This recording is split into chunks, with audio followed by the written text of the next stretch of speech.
Hola chicos, el día de hoy les voy a hablar acerca de unas dudas que algunos de ustedes me han expresado precisamente en la clase de coagulación.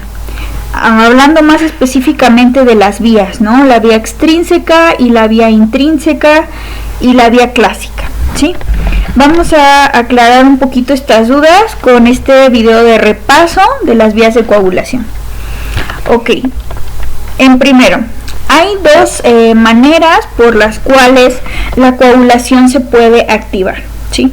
La primera de ellas es la vía extrínseca. Curiosamente, la vía extrínseca es la que se da adentro del vaso sanguíneo, ¿sí? ¿Y esto por qué se da? Porque las células endoteliales han sufrido un daño o han sido removidas, etcétera, ¿no? Entonces, las células que están abajo, que son las células de la túnica media, tienen una gran cantidad de factor tisular. El factor tisular, como ya lo saben, es el factor 3 de la coagulación, ¿sí? Este factor 3 va a activar la vía extrínseca, que es la que se da dentro del vaso, ¿sí?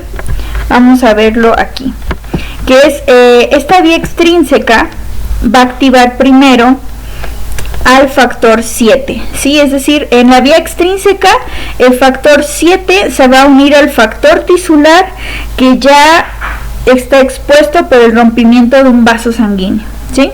Este factor 7 activado va a activar al factor 10 de la coagulación, que estamos aquí. Cuando se activa el factor 10 de la coagulación, ya estamos hablando de una vía común, ¿sí? Es decir, la vía extrínseca y la vía intrínseca van a unirse en la vía común para generar un coágulo de fibrina, que esa es la finalidad de los procesos de coagulación sanguínea, ¿sí? Ok, hasta ahí cerramos el paréntesis. Otra vez, tenemos la vía extrínseca, que se activa por el factor tisular expuesto, que a su vez va a activar al factor 7, acuérdense, y así este va a activar al factor 10, que ya es vía común. El factor 10 activado va a necesitar del factor 5 de fosfolípidos y de calcio. Acuérdense que el calcio es un cofactor, ¿sí? Ok, del calcio para así activar a la protrombina. Esta protrombina, al ser activada por el factor 5, los fosfolípidos y el calcio, esta protrombina se va a convertir en trombina, ¿sí? Ok, la trombina pasa a ser, la protrombina, pasa a ser trombina. Una vez que esto ocurre, la trombina va a actuar sobre el fibrinógeno. Acuérdense que el fibrinógeno es el factor 1 de la coagulación, ¿sí? Entonces, este fibrinógeno se va a convertir en fibrina, ¿sí? En esta que tenemos aquí. Recuerden que la fibrina es inestable cuando recién se acaba de convertir, ¿sí? Entonces necesitamos un estabilizador de fibrina.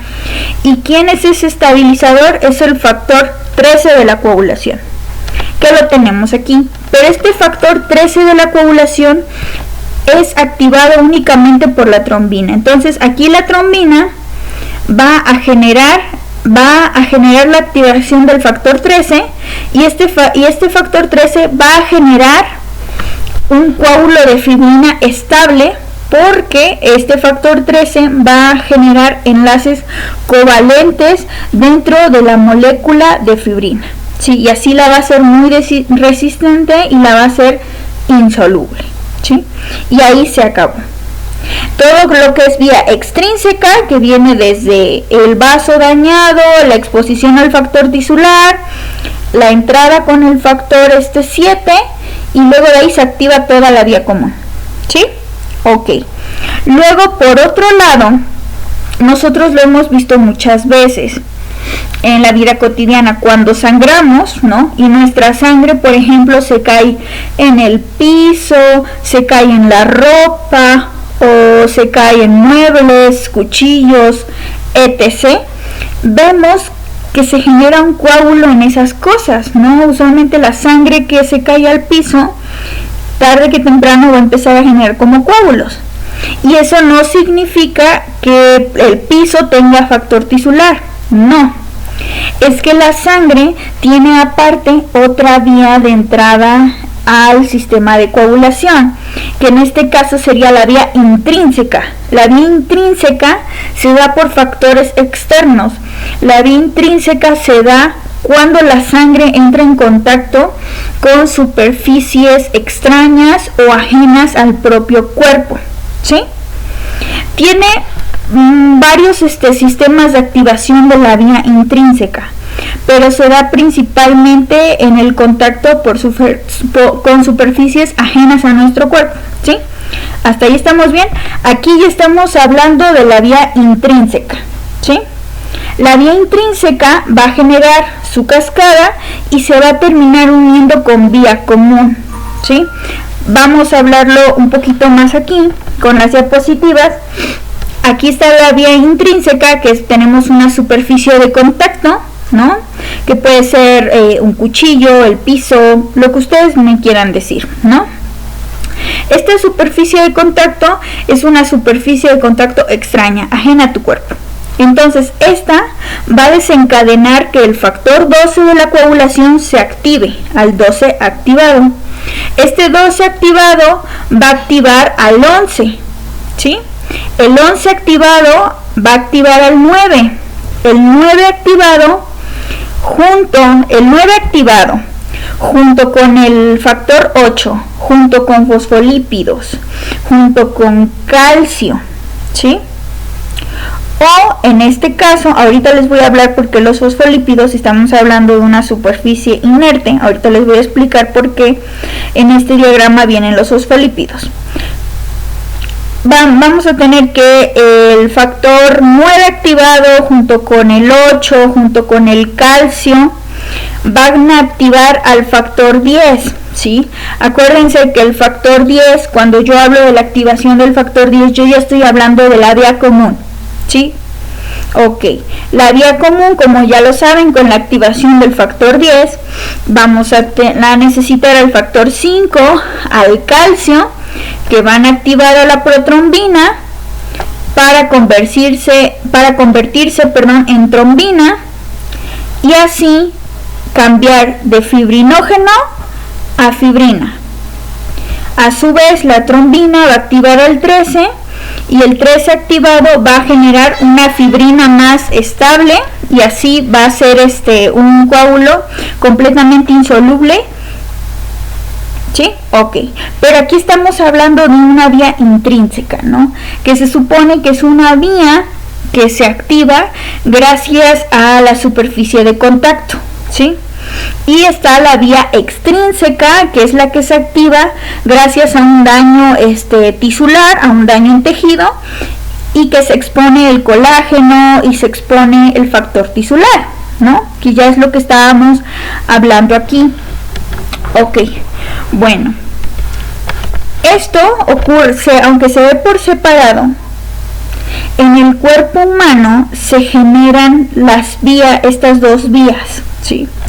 ¿Por qué? Porque la vía intrínseca tiene dos maneras de activarse, ¿sí? La primera manera de activarse, acuérdense que la vía intrínseca es la vía que principalmente se activa con la superficie de algo extraño, ¿no? Pero no es la única manera que tiene de activarse esa vía, ¿sí? La otra manera de la que la vía intrínseca se puede activar es gracias a la acción de la vía extrínseca. Es decir, si se activa la vía extrínseca, se puede activar la vía intrínseca, ¿ok?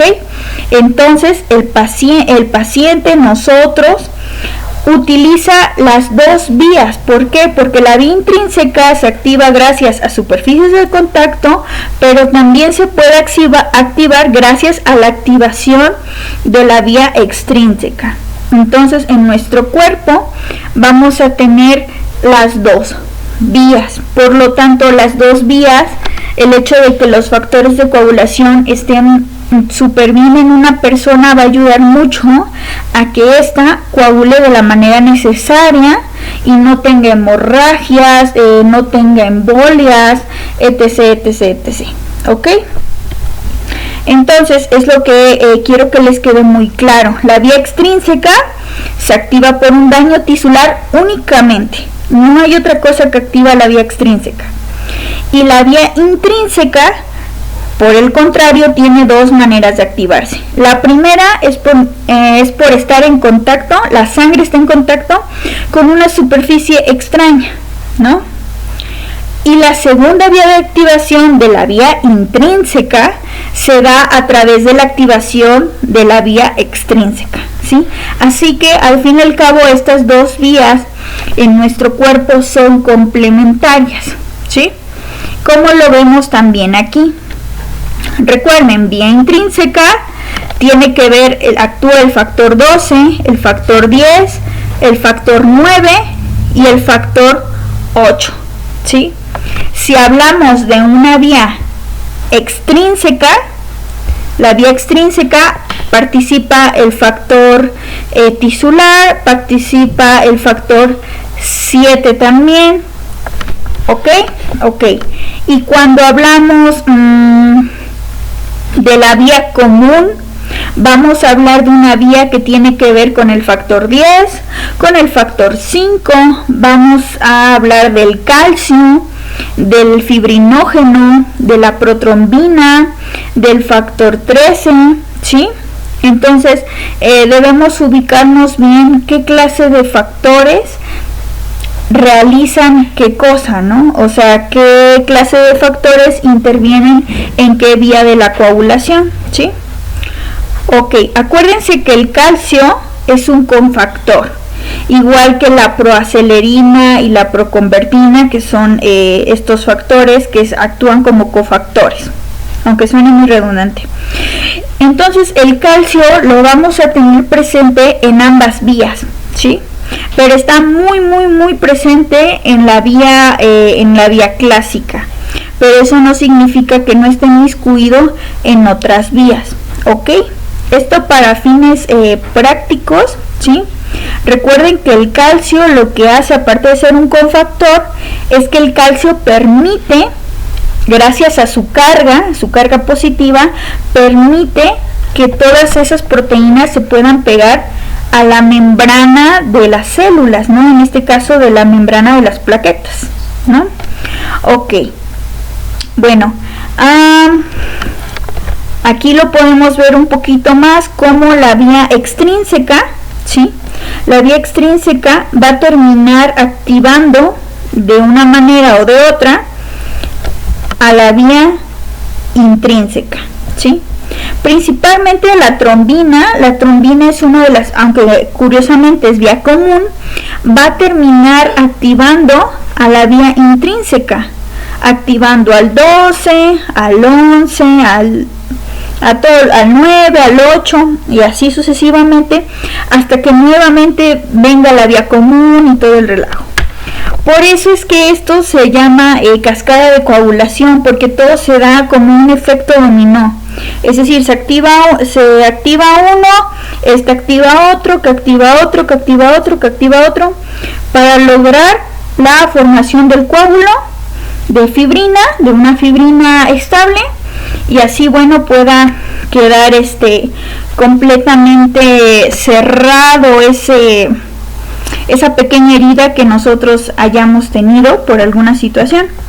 Ok, espero que con este video les haya quedado muchísimo más claro todo este proceso de las vías, de esta vía, de cómo se cierra todo eso. Y bueno, nos vemos en la siguiente clase. Si tienen alguna duda me lo pueden decir y yo con gusto se la respondo. Gracias.